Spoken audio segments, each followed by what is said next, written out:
একটা দোকান থাকবে, যে কোনো একটা, মনে করেন যে আপনার যে যে স্থায়ী দোকানটা আছে তার রাস্তার পাশে যে অল্প একটু জায়গা আছে সেখানে একটা দোকান থাকবে। কিন্তু এখানে কি হয় আপনাদের, আপনারা এগুলো কোনোটাই মানেন না। এগুলো কি হয়, ওই দোকান তো থাকে, তারপরে মনে করেন আমাদের একটা বা কোনো জায়গায় দুইটা ভ্যানও থাকে, একটা বা দুইটা ভ্যান থাকে। এখন দেখেন এই জায়গায় যদি একটা দোকানের পরে যদি একটা ভ্যান থাকে, তারপরে যদি আর একটা ভ্যান থাকে, আর কোনো জায়গা থাকে? কখনোই থাকবে না। এরপরে আবার আমাদের তো এখনকার সময়ে মোটামুটি সিএনজি আর অটো বলেন, এরা মনে হয় কোনো কিছুই মানে না। এদের এখন এমন অবস্থা হয়ে গেছে যে এরা কোনো কিছুই মানতে চায় না। আপনি যতই সিগন্যাল দেন, ওই দেখবেন যে যতই যে সাইড দিয়ে ফাঁকা জায়গা ওরা সেই সাইড দিয়ে তারা বেরোয়ার চেষ্টা করে। তাহলে এখানে যে ছোট্ট একটা জায়গায়, এই জায়গায় যদি আমরা দেখি যে না একটা দুইটা তিনটা দোকান বা তিনটা ফুটপাতে তিনজন হকার হয়ে বসে গেছেন, তাহলে এইটা কখনোই, এই জায়গাটা কখনো শৃঙ্খলা আনা কখনোই সম্ভব না। এটা দায়িত্ব ছিল কার? প্রথমে দায়িত্ব ছিল কিনা আপনাদের। দেখেন যার দোকানের সামনে স্থায়ী যে দোকান, তার দোকানের সামনে যে বসতেছে তাকে বলা উচিত ছিল আমার দোকানের সামনে আপনি বসবেন না। আমার কথা ক্লিয়ার কিনা? তাহলে প্রথম কিন্তু আপনার দায়িত্ব। দ্বিতীয়টা কার দেখেন, দ্বিতীয়টা সে যদি কোনো কারণে একজন হকার বসছে ওখানে, ওর ব্যবসাটা টিকিয়ে রাখার জন্য ওকে বলা উচিত ছিল আমার পাশে ভ্যান গাড়ি থাকবে না, তার ব্যবসাটা টিকানোর জন্য। এটা তাকে অবশ্যই এটা বলা উচিত ছিল, কিন্তু আপনারা কিছু করেননি। এই জন্য কিন্তু আমাদের পক্ষ থেকে এই ধরনের উদ্যোগ, এই এখন যে উদ্যোগ যেটা নেওয়া হয়েছে, এটা কি মনে করেন এটা কাদের সুবিধার জন্য বলেন?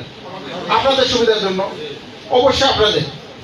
এর কারণ হলো এখন দেখেন যে যখন এখান থেকে যে কোনো একটা ওয়ে যদি আমরা এখন মনে করেন আপনারা এখানে হঠাৎ উচ্ছেদ হবে, এটা আজও কালো এটা হবেই, এর বিকল্প কোনো কিছু নাই। এখানে যানজট বলেন এর শৃঙ্খলা আনার জন্য এই হকার উচ্ছেদের বিকল্প কোনো কিছুই নাই।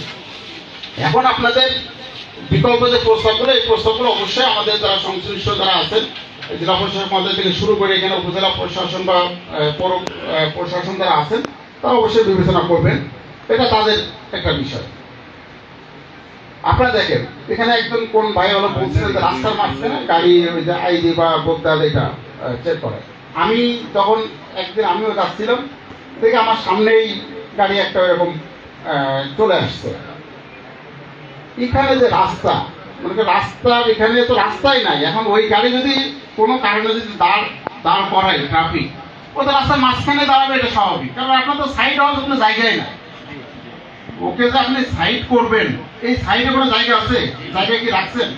আমি ধরলাম যে সব হকার উচ্ছেদ হয়ে গেছে, তবু কিন্তু জায়গা থাকবে না। রাস্তাটা এত চিকন, সব হকার যদি উচ্ছেদ হয়ে যায়, তবু দেখবেন যে এখানে ওই একটা গাড়ি যদি কোনো একটা বোগদা বা আইডি গাড়ি যদি এখানে দাঁড় করায়, তাহলে এখানে আরেকটা গাড়ি পাস করার মতো কোনো জায়গা নাই এখানে, আমার যে মেজারমেন্ট।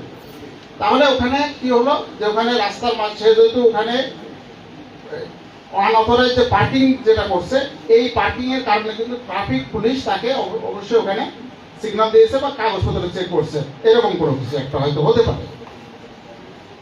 একটা বিষয় দেখেন, এখানে বিশেষ করে যে বড় যে পরিবহন যেগুলো আছে, এই পরিবহনগুলো যদি একটা কাজ হয়, যে আমাদের বিশ্ব রোডের এখানে ওখানে সম্ভবত একটা আসার সময় একটা স্ট্যান্ড আছে, বাস স্ট্যান্ড, যেখানে জায়গাটা মনে করেন একটা ভালো একটা স্পেস আছে, ওইখান থেকে যদি তাদের গেট লক করার একটা যদি আমরা ব্যবস্থা করি, যে না এখান থেকে তার গেটটা লক করা থাকবে, আর হলো ব্রিজ পার হয়ে তার তখন গেটটা খুলবে, এটা কি করা যায় কিনা?